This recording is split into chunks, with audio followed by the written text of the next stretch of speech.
അസ്സലാമു അലൈക്കും വറഹ്മത്തുള്ളാഹി വബറകാതുഹു.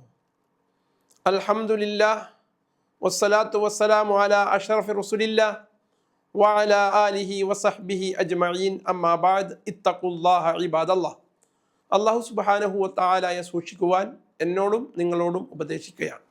തേജസ് ന്യൂസിൻ്റെ റമദാൻ വിചാരത്തിലേക്ക് സ്വാഗതം. ഒരു പ്രോഗ്രാം ഏറ്റവും ഭംഗിയായി നടക്കണമെങ്കിൽ ആദ്യം വേണ്ടത് ശരിയായ ആസൂത്രണം അഥവാ പ്ലാനിംഗ് ആണെന്ന് നമുക്കറിയാം. പ്ലാനിംഗ് പിഴച്ചാൽ പരിപാടി കുളമാകും. എന്നാൽ പ്ലാൻ ചെയ്തതുപോലെ കാര്യങ്ങൾ നടന്നിട്ടുണ്ടോ എന്ന് എങ്ങനെ അറിയും?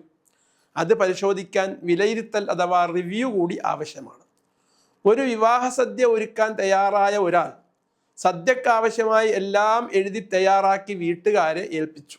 എന്നാൽ ഇന്ധനത്തിൻ്റെ ആവശ്യത്തിന് വിറകോ ഗ്യാസോ എഴുതിയിരുന്നില്ല. അതോടെ പാചകം കുളമായെന്ന് പറയേണ്ടതില്ലല്ലോ.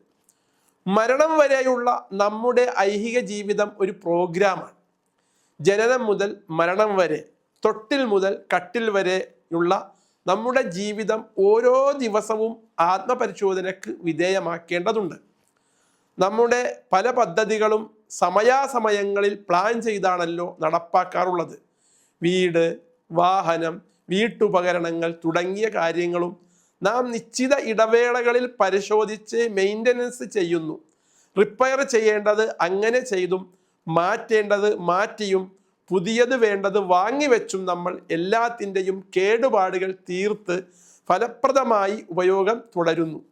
അതുപോലെ നമ്മുടെ ഒരു വർഷത്തെ ജീവിതത്തെ പരിശോധിച്ച് മെയിൻ്റനൻസ് ചെയ്യാൻ റമദാൻ എന്ന ഒരു മാസം അള്ളാഹു നൽകിയിരിക്കുന്നത്. ഖുർആനിൻ്റെ വാർഷികമാണല്ലോ റമദാൻ. നമ്മുടെ ജീവിതത്തെ എങ്ങനെ ചിട്ടപ്പെടുത്തണമെന്ന് ഖുർആൻ പല സ്ഥലങ്ങളിലായി നമ്മെ ഓർമ്മിപ്പിക്കുന്നുണ്ട്. നമ്മുടെ ആദ്യ മാതാപിതാക്കളായ ആദം ഹവ്വ ദമ്പതികളെ ഭൂമിയിലേക്ക് അയച്ചുകൊണ്ട് അള്ളാഹു പറഞ്ഞു, കുൽ നഹ്ബിതു മിൻഹാ ജമീഅ ഫഇമ്മാ യഅതിയന്നകും മിന്നീ ഹുദൻ ഫമൻ തബിഅ ഹുദായ ഫലാ ഖൗഫുൻ അലൈഹിം വലാ ഹും യഹ്സനൂൻ. നാം പറഞ്ഞു, നിങ്ങളെല്ലാം ഇവിടെ നിന്ന് ഇറങ്ങിപ്പോകുവിൻ. പിന്നീട് നിങ്ങൾക്ക് എന്നിൽ നിന്ന് മാർഗദർശനം ലഭിക്കുമ്പോൾ ആര് ആ മാർഗദർശനത്തെ പിന്തുടരുന്നുവോ അവർ ഭയപ്പെടേണ്ടതില്ല, ദുഃഖിക്കേണ്ടതുമില്ല. എന്നാൽ നമ്മുടെ ദൃഷ്ടാന്തങ്ങളെ നിഷേധിക്കുകയും തള്ളിപ്പറയുകയും ചെയ്യുന്നവരാരോ അവർ നരകാവകാശികളായിരിക്കുന്നതാണ്. അതിലവർ ശാശ്വതമായി വസിക്കുന്നവരാകുന്നു. അൽ-ബഖറ 38-39. അള്ളാഹു നൽകുന്ന മാർഗദർശനമാണ് നമ്മുടെ ജീവിത പദ്ധതി. ആ പദ്ധതിക്ക് അനുസരിച്ചാണോ പോയ വർഷം നാം ജീവിച്ചത്? നമ്മുടെ ചിന്തകൾ, പ്രവർത്തനങ്ങൾ, സംസാരങ്ങൾ, കാഴ്ചകൾ, കേൾവികൾ, ഇടപാടുകൾ, ഇടപെടലുകൾ എല്ലാം ഒരു ആത്മപരിശോധനയ്ക്ക് വിധേയമാക്കിയാൽ ഒരുപാട് പോരായ്മകൾ കാണാൻ കഴിയും. ഈ റമദാൻ കഴിഞ്ഞ വർഷത്തെ പോരായ്മകൾ നികത്താനുള്ളതാണ്. പാപങ്ങളിൽ നിന്ന് വിടുതൽ നേടാനുള്ളതാണ്. നമ്മുടെ ആത്മീയ പദവികൾ മഹത്തരമാക്കാനുള്ളതാണ്.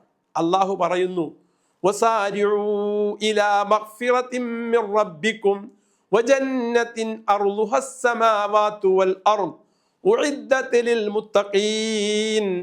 ആകാശഭൂമികളോളം വിശാലതയുള്ള സ്വർഗത്തിലേക്കും നിങ്ങളുടെ നാഥന്റെ പാപമോചനത്തിലേക്കും നിങ്ങൾ ഓടിയെടുക്കുക.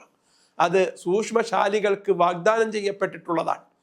പ്രവാചകൻ സല്ലല്ലാഹു അലൈഹി വസല്ലമ തങ്ങൾ പറഞ്ഞു, മൻ സ്വാമ റമളാന ഈമാനൻ വഹ്തിസാബൻ ഗുഫിറ ലഹു മാ തഖദ്ദമ മിൻ ദംബിഹി. ആരെങ്കിലും വിശ്വാസത്തോടെയും പ്രതിഫലേച്ഛയോടെയും റമളാനിൽ നോമ്പനുഷ്ഠിച്ചാൽ മുൻകഴിഞ്ഞ പാപങ്ങൾ പൊറുക്കപ്പെടുന്നതാണ്.